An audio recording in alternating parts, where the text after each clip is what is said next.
नमस्कार, मैं डॉक्टर दीपक धनखड़ बोल रहा हूँ। पिछले भाग में हमने समझा कि रूमेटॉइड आर्थराइटिस RA क्या होता है और यह साधारण गठिया से कितना अलग है, लेकिन आज का विषय उससे भी ज़्यादा महत्वपूर्ण है।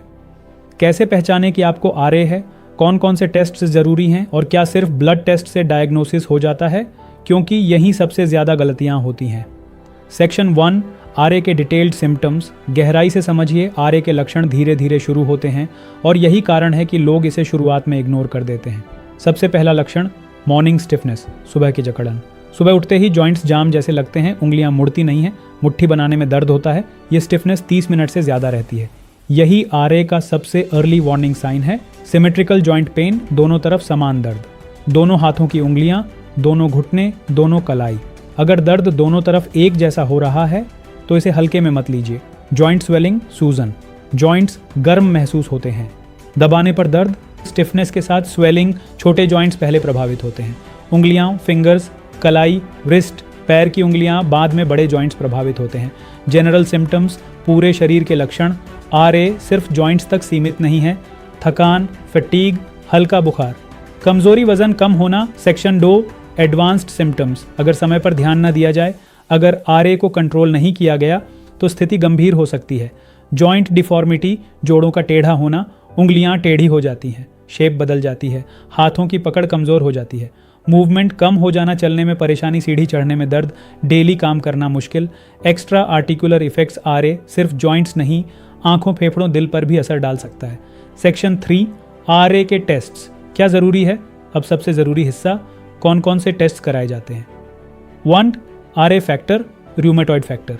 यह एक ब्लड टेस्ट है। अगर पॉजिटिव आता है तो RA की संभावना बढ़ जाती है, लेकिन ध्यान रखें, RA फैक्टर नेगेटिव होने पर भी RA हो सकता है।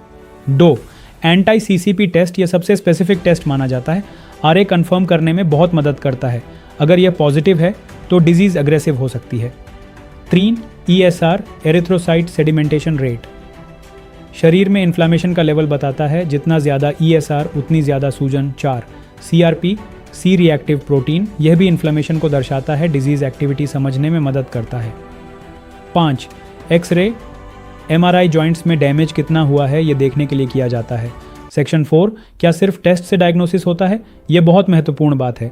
RA का डायग्नोसिस सिर्फ रिपोर्ट्स देखकर नहीं किया जाता। डायग्नोसिस में क्या देखा जाता है? सिम्टम्स, ड्यूरेशन, कितने समय से समस्या है, फिजिकल एग्जामिनेशन, ब्लड टेस्ट्स, इन सबको मिलाकर डायग्नोसिस किया जाता है। सेक्शन 5, आयुर्वेदिक दृष्टिकोण से डायग्नोसिस। आयुर्वेद में डायग्नोसिस अलग तरीके से होता है। आमवात की पहचान कैसे? शरीर में भारीपन, भूख कम लगना, अपच, जॉइंट्स में दर्द प्लस सूजन मुख्य कारण। अग्नि कमजोर होना, शरीर में आम बनना, वात दोष का बढ़ना। आयुर्वेद में फोकस, रोग के रूट कॉज को पहचानना, सिर्फ सिम्टम्स को नहीं।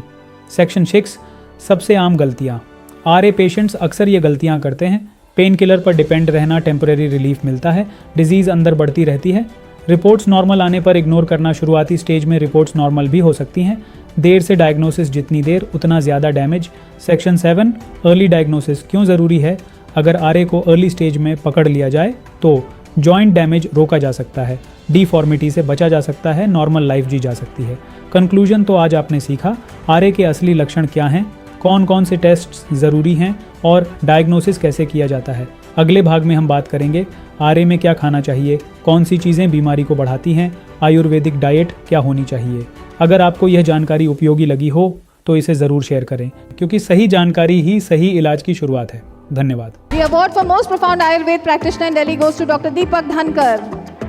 Ayurvedic kidney specialist Dr. Deepak Dhankar, ladies and gentlemen, is the founder and director of Dhanvantri Ayurveda.